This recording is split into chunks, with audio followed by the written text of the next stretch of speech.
Good morning, student. I think all are fine at home. अब हम आज एक फूल की चाह जो कविता है उसके अगले वाले पैराग्राफ पढ़ते हैं। मैं आशा करती हूँ कि आप सभी को ये दोनों पैराग्राफ समझ में आ गए होंगे।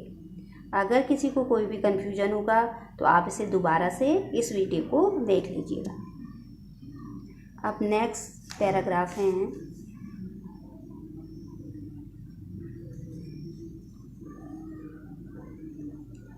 भीतर जो डर रहा छिपाए, हाय वही बाहर आया।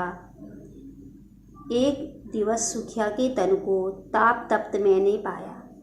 ज्वर से विह्वल हो बोली वह, क्या जानूं किस डर से डर, मुझको देवी के प्रसाद का एक फूल ही दो लाकर।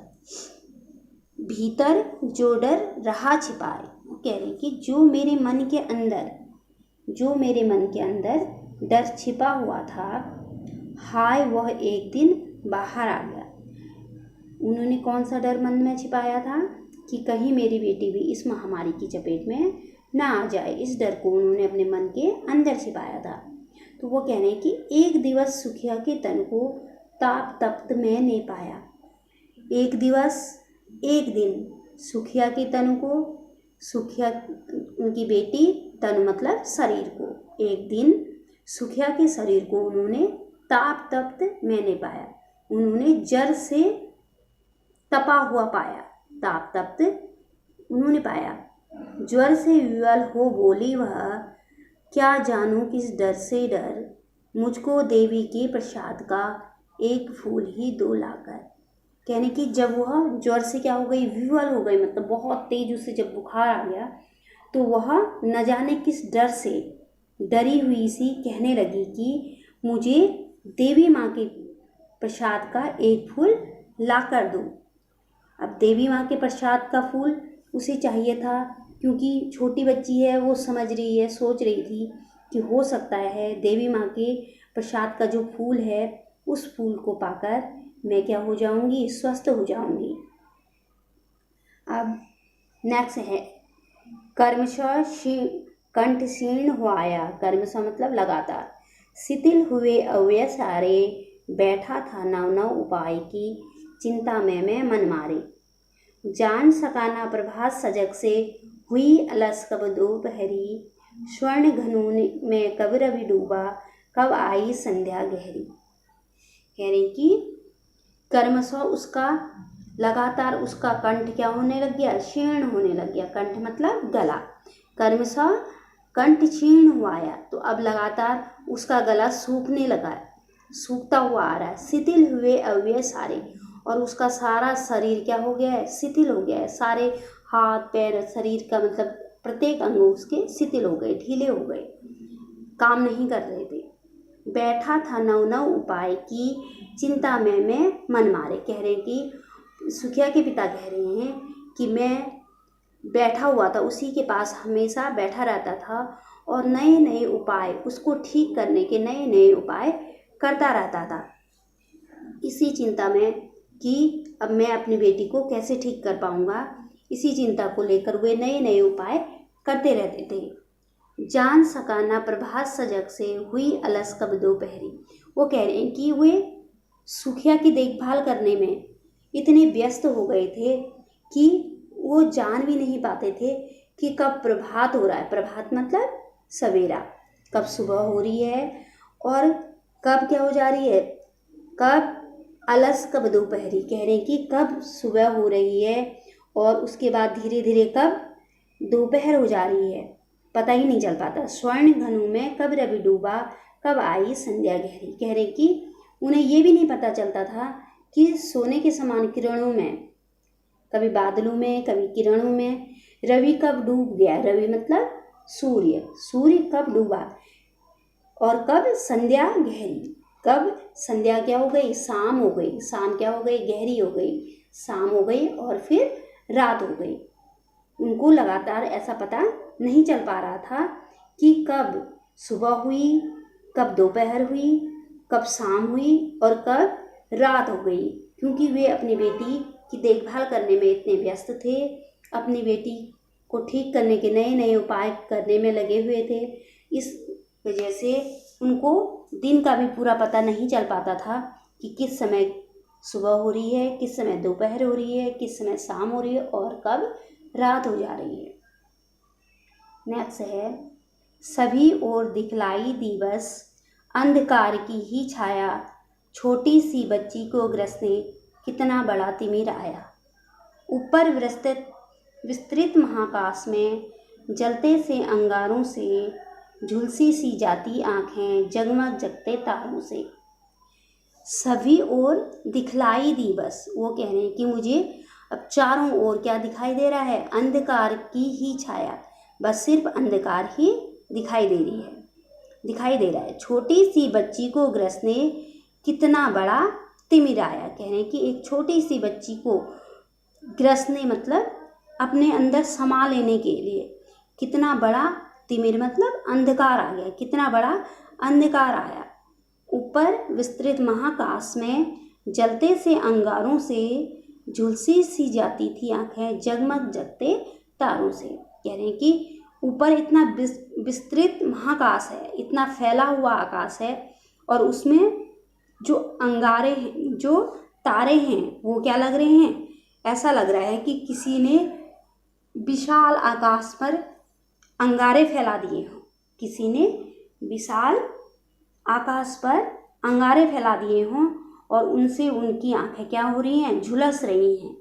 उन तारों की जो रोशनी है उससे भी उनकी आंखें क्या हो रही हैं, झुलस रही हैं। वो भी उन्हें, तारे भी जो शीतल ठंडक देते हैं, वो भी उन्हें क्या प्रतीत हो रहे हैं, अंगारों के समान झुलसाने वाले प्रतीत हो रहे हैं। क्यों हो रहे हैं?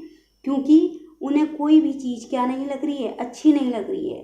क्योंकि इस समय उनकी छोटी सी बच्ची क्या है, विपदा में है, परेशानी में है, तो इस वजह से उनको कोई भी चीज़ अच्छी नहीं लग रही है। तारे भी उन्हें क्या कर रहे हैं, शांति प्रदान नहीं कर रहे हैं, बल्कि उन्हें जला रहे हैं। उनको लग रहा है कि तारे भी मुझे जला रहे हैं। नेक्स्ट है, देख रहा था जो सुस्थिर हो, नहीं बैठती थी क्षण भर, हाय वही चुपचाप पड़ी थी अटल शांति सी धारण कर। सुनना वही चाहता था मैं, उसे स्वयं ही उकसा कर, मुझको देवी के प्रसाद का एक फूल ही दो लाकर। देख रहा था जो सुस्थिर हो, नहीं बैठती थी क्षण भर,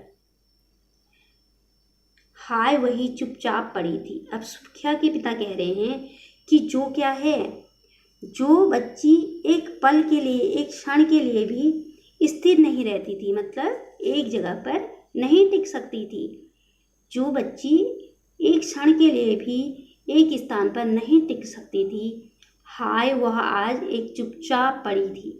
वह चुपचाप पड़ी थी, कैसे? अटल शांति सी धारण कर। ऐसा प्रतीत हो रहा था उसको देखकर, वह चुपचाप अपने बिस्तर में लेटी हुई थी।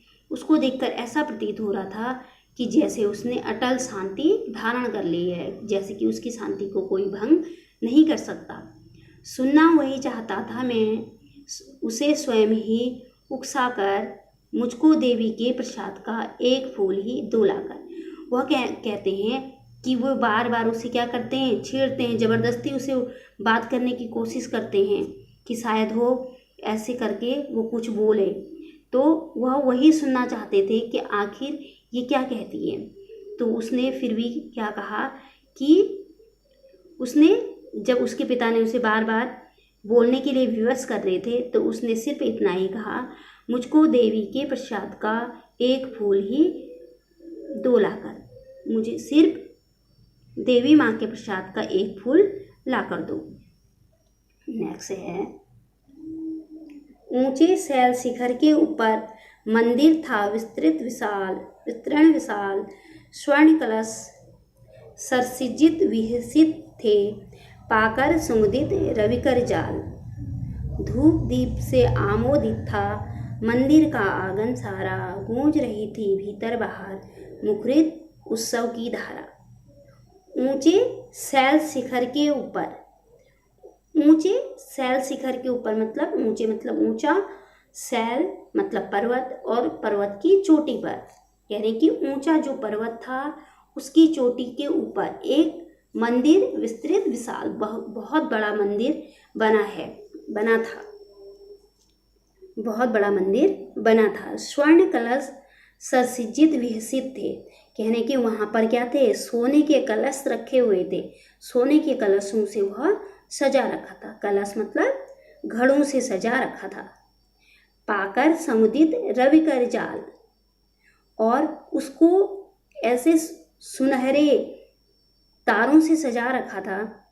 बहुत सारी लड़ियाँ उसमें लगा रखी थी कि ऐसा प्रतीत होता है कि सूर्य के उन्होंने क्या कर रखे हैं, सूर्य के ही जाल लगा दिए हों। उन्होंने बहुत सारे क्या कर दिए हैं, उसमें सूर्य लगा दिए हैं मंदिर में, क्योंकि उन्होंने बहुत प्रकार से उसे क्या कर रखा था, सजा रखा था। बहुत सारी लड़ियाँ लाइट वगैरह लगाई थी जिससे वह क्या हो रहा था, और भी जगमगा रहा था। दीप धूप से आमोदित था मंदिर का आंगन सारा। गूंज रही थी भीतर बाहर मुखरित उत्सव की धारा। अब कह रहे हैं कि धूप दीप से आमोदित था। वहाँ पर दीप और धूपों से वह क्या हो रहा था, सुशोभित हो रहा था। धूप की खुशबू से मंदिर पूरा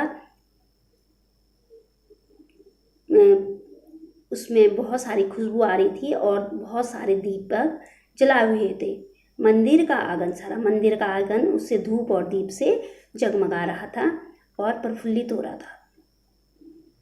गूंज रही थी भीतर बाहर, और कहने कि अंदर और बाहर मुखरित उत्सव की धारा। गूंज रही थी, मुखरित मतलब तेज स्वरों में। ऐसा लग रहा था कि कोई उत्सव की धारा बह रही है, कोई वहाँ उत्सव मनाया जा रहा है। ऐसा लग रहा था कि वहाँ पर कोई उत्सव मनाया जा रहा है। भक्त वृंद मृदुल मधुर कंठ से गाते थे सभक्ति मधुमयी, पतित तारणी पाप हारणी माता तेरी जय जय जय। पतित तारणी तेरी जय जय मेरे मुख से भी निकला, बिना बड़े ही मैं आगे को जाने किस बल से ढिकला। भक्त वृंद मधु मधुर कंठ से गाते थे सभक्ति मुदमयी, पतित तारणी पाप हारिणी माता तेरी जय जय जय। पतित तारणी